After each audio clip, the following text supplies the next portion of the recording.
Very good morning class. I hope you all are doing very well. So today we will be doing your poem 6 that is Amanda. आपकी first flight में जो poetry section है उसमें एक poem है Amanda. सो आज हम वो रीड करेंगे. So try to understand what the poem is about and after this I will be posting the poetic analysis. जो आपका पोएम एनालिसिस है जिसमें हम पोइटिक डिवाइसेस यूज़ करते हैं. So I will be posting that. अभी तक आपको पहचान हो चुकी है पोइटिक डिवाइसेस की, so you will easily understand it. Amanda. Amanda is a name. It's a name of a girl. Amanda एक लड़की का नाम है. Every child feels that she or he is controlled and instructed not to do one thing or another. हर बच्चे को ऐसा लगता है कि उसे कंट्रोल किया जा रहा है या उसे इंस्ट्रक्शंस दी जा रही हैं कोई काम ना करने की. You too may feel that your freedom is curtailed. आपको भी शायद ऐसा लगता होगा कि आपकी आज़ादी छीनी जा रही है. Write down some of the things you want to do. आप अपनी नोटबुक पर ये एक्सरसाइज कर सकते हैं. ऐसी चीज़ों के नाम लिखिए जो आप करना चाहते हैं लेकिन पेरेंट्स आपको आपके अलाउ नहीं करते. So let us read the poem. Don't bite your nails, Amanda. Don't hunch your shoulders, Amanda. Stop that slouching and sit up straight, Amanda. अब अमेंडा को उसके पेरेंट्स क्या कह रहे हैं, उसकी मदर क्या कह रही है कि अपने नाखून मत बाइट करो अमेंडा. अपने शोल्डर्स को आगे की तरफ हंच मत करो अमेंडा. स्लाउच मतलब अपना पोस्चर जो आप झुक के बैठते हो, दैट इज़ स्लाउचिंग. अपने कंधों को झुकाना. स्लाउच करना बंद करो और सीधे बैठो अमेंडा. तो ये है जो उसकी मदर उसको इंस्ट्रक्ट कर रही है. अब ब्रैकेट में जो नेक्स्ट पैराग्राफ है that is called parenthesis. Parenthesis क्या होता है? After thoughts.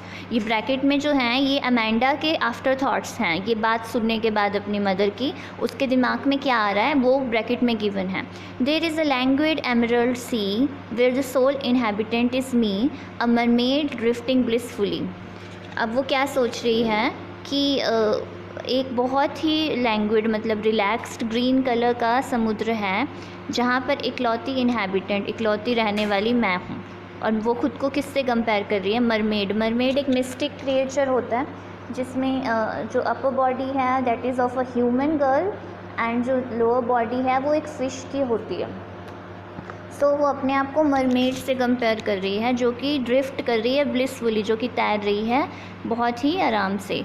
मतलब यहाँ पर ये मरमेड से जो कंपैरिजन है ये इसीलिए किया गया क्योंकि उसको फ्रीडम चाहिए. So she wants the freedom जैसे मरमेड के पास होती है. उसके बाद नेक्स्ट उसकी मदर का है आगे नेक्स्ट जो पैराग्राफ है.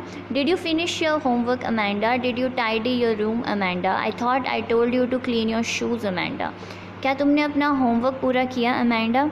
क्या तुमने अपना रूम साफ़ किया Amanda? I thought I told you to clean your shoes. मुझे याद है मैंने तुम्हें अपने जूते साफ़ करने को कहा था. अब इसके बाद पैरेंथेसिस गिवन है. पैरेंथेसिस मतलब afterthought. I am an orphan roaming the street. I pattern soft dust with my hushed bare feet. The silence is golden, the freedom is sweet. मैं एक ऑर्फन मतलब अनाथ हूँ जो कि स्ट्रीट पर घूम रही हूँ. अपने पैरों से मैं सॉफ्ट डस्ट मिट्टी है जो उसको हश मतलब अपने नंगे पैरों से उसे हटाते हुए आगे बढ़ रही हूँ. जो साइलेंस है, जो चुप्पी है वो गोल्डन है और जो फ्रीडम है मेरे पास वो बहुत स्वीट है. ये जो आपका silence is golden and freedom is sweet ये एक मेटाफर है. मतलब ये दोनों ही चीज़ें किसको डिपिक्ट कर रही हैं, क्या दिखाना चाह रही हैं, दैट कैसे वो फ्रीडम को एंजॉय कर रही है कि उसे कोई रोकने टोकने वाला नहीं है. तो ये उसका आफ्टर थाट है. Don't eat that chocolate Amanda, remember your acne Amanda, will you please look at me when I am speaking to you Amanda. उसकी मदर आगे बोल रही है कि वो चॉकलेट मत खाओ अमेंडा, अपने एक्ने पिंपल्स को याद करो Amanda. Will you please look at me when I am speaking to you. क्या तुम प्लीज़ मेरी तरफ देखोगी जब मैं तुमसे बात कर रही हूँ. अब ये सुनकर अमेंडा के मन में एक और आफ्टर थाट मतलब एक विचार आ रहा है. अपने आप को वो कंपेयर कर रही है रपुंजल से. I am Rapunzel, I have not a care, life in a tower is tranquil and rare. I'll certainly never let down my bright hair. अब रपुंजल के बारे में most of you would be knowing. ये एक character है, fairy tale character है. Rapunzel की कहानी क्या थी कि उसको उसकी जो मदर थी उसने एक टावर में बंद किया हुआ था बिकॉज़ उसको ये बताया गया था कि जो अब आउटसाइड वर्ल्ड है वो उसके लिए अच्छा नहीं है. तो वो अपनी एंटायर लाइफ मतलब एक सर्टेन एज तक एक टावर, एक ऊंची जो एक मीनार है उसमें वो कैद थी एंड उसको दुनिया की कोई परवाह नहीं थी। और उसके जो हेयर थे वो इतने लंबे थे कि अगर वो उसे विंडो से लाइट डाउन करे तो वो नीचे अर्थ को टच करते थे। तो अब वो खुद को किससे कंपेयर करे? रपुंज़ल।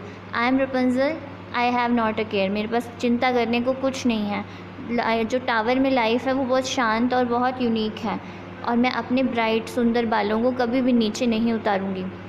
तो यहाँ पे भी ये लड़की जो अपने आप को रपुंज़ल से कंपेयर कर रही है वो इसलिए कर रही है क्योंकि वो अपने पेरेंट्स से दूर जाना चाहती है, रिस्ट्रिक्शंस से दूर जाना चाहती है जहाँ उसे कोई रोकने टोकने वाला ना हो। Stop that sulking at once Amanda, you are always so moody Amanda, anyone would think that I nagged at you Amanda. उसकी माँ कह रही है कि ये रोना धोना बंद करो अमेंडा, तुम हमेशा बहुत मूडी रहती हो और कोई भी सोचेगा कि मैं तुम्हें कितना परेशान करती हूँ। तो ये एक तरीके से एक बच्चे के एक फ़ेज़ है जहाँ पर उसे रिस्ट्रिक्शंस पसंद नहीं आ रही और उसे फ्रीडम चाहिए। तो जब उसकी माँ उसको वेरियस थिंग्स करने से रोक रही है तो उसके माइंड में साइड बाय साइड कुछ थॉट्स चल रहे हैं जो कि ब्रैकेट में गिवन है। तो वो अपने आप को एक बारी मरमेड से कंपेयर कर रही है। मरमेड फ्री है, मतलब फ्रीडम चाह रही है वो।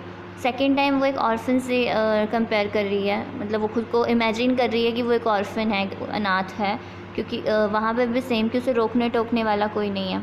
रपुंज़ल से कंपेयर कर रही है क्योंकि वो फेरी टेल कैरेक्टर था जो उसको भी रिस्ट्रिक्शंस लगाने के लिए कोई नहीं था और उसकी जो लाइफ थी वो दुनिया से अलग थी एंड उसके पास फ्रीडम थी अपने एक यूनिक सेंस में। तो ये आपकी पोएम थी जिसमें आप नई चीज़ क्या सीखी कि मेन जो पोएम है वो सिंपल पैराग्राफ्स में है, जैसे आपका पैराग्राफ 1, 3, 5 एंड 7, ठीक है। और जो आपका ब्रैकेट्स में है दैट इज़ कॉल्ड पैरेंथेसिस या आफ्टर थॉट, जो कि जो आपका करेक्टर अमेंडा है उसके माइंड में साइड बाय साइड चल रही हैं। तो अब देखा जाए, अगर मैं थोड़ा सा रफ़ आइडिया आपको पोएटिक एनालिसिस पोएम एनालिसिस का दे दूँ। पोएटिक डिवाइसेस आपकी देखिए, फर्स्ट स्टैंजा में don't bite your nails Amanda, don't hunch your shoulders Amanda. Don't and don't दोनों जो आपकी लाइन्स हैं सेम वर्ड से स्टार्ट हो रही हैं। हमें पता है जब ऐसा किया जाता है तो उसे एनाफोरा बोलते हैं। तो फर्स्ट 2 लाइन्स में एनाफोरा यूज्ड है। सेम लाइन्स में देखिए अमेंडा, अमेंडा एंड अमेंडा, तीनों लाइन्स में ये रिपीट है, तो दैट इज़ रेपिटिशन। ये वर्ड को बार बार इम्पॉर्टेंस देने के लिए रिपीट किया गया, सो दैट इज़ रेपिटिशन। उसके अलावा थर्ड लाइन है stop that slouching and sit up straight. आपको पढ़ते समझ आएगा स साउंड जो है that is being repeated. Stop, slouch, sit, straight, that is alliteration. So ये था आपका। इसके बाद देखिए सेकंड में भी एनाफोरा। थर्ड आपका जो स्टैंजा है, did you finish your homework Amanda, did you tidy your room Amanda. दोनों लाइंस डिड से स्टार्ट है, that is a deliberate thing. Poem ने ये जानबूझकर किया है, तो ये कौन सी पोएटिक डिवाइस है? एनाफोरा। अगेन अमेंडा वर्ड जो है वो रिपीटेड है, दैट इज़ रेपिटिशन। इसके बाद आपका सेकंड में एमरल्ड सी का मेंशन था। एमरल्ड एक तरह का आपका स्टोन है ग्रीन कलर का, उसको सी से कंपेयर, सी को अगर मतलब डिफ़ाइन करने के लिए एमरल्ड स्टोन का यूज़ किया गया, दैट इज़ मेटाफर। मेटाफर आप क्लास 8 से पढ़ रहे हो। ये कंपैरिजन होती है, डायरेक्ट कंपैरिजन टू ऑब्जेक्ट्स की, जिनका आपस में कोई डायरेक्ट लिंक नहीं है। उसके बाद इसके अलावा कुछ एक जो आई प्रोवाइडिंग यू नोट्स, आपको नोट्स मिलेंगे पोएम एनालिसिस के। अगर देखें तो आपका जो पैराग्राफ फर्स्ट, थर्ड और फिफ्थ है उसकी जो राइमिंग स्कीम है दैट इज़ AABB। देखिए ध्यान से, Amanda, Amanda, Amanda, that is AAA, बीच में स्ट्रेट था दैट इज़ BAABA।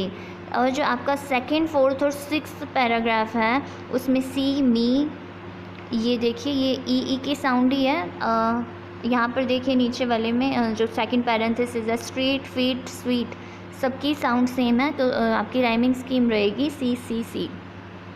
तो ये राइम स्कीम थी आपकी।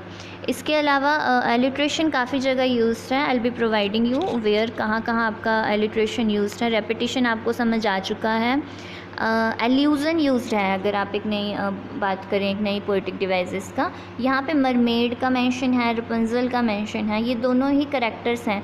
जब आप किसी फेमस करैक्टर्स को या मिस्टिक क्रिएचर्स का मेंशन करते हो अपनी पोएम में, तो आप उसे एल्यूज़न बोलते हैं। तो एल्यूज़न कहाँ यूज्ड है, क्योंकि मरमेड को मेंशन किया गया है, रपुंज़ल को मेंशन किया गया है, तो ये फेमस करैक्टर्स या क्रिएचर्स, मरमेड एक मिस्टिक क्रिएचर है फेमस, और रपुंज़ल जो है वो एक करैक्टर है, ठीक है। तो ये जब इस तरीके से यूज़ किए जाते हैं करैक्टर नेम्स, तो उसको एल्यूज़न बोलते हैं। सो आई होप पोएम आपको क्लियर है। आपको नोट्स प्रोवाइड किए जाएंगे ऑफ पोएटिक डिवाइसेस, उसको आप नोट डाउन कीजिए। Apart from that write down the summary in your own words. Class ले रहे हैं मैम।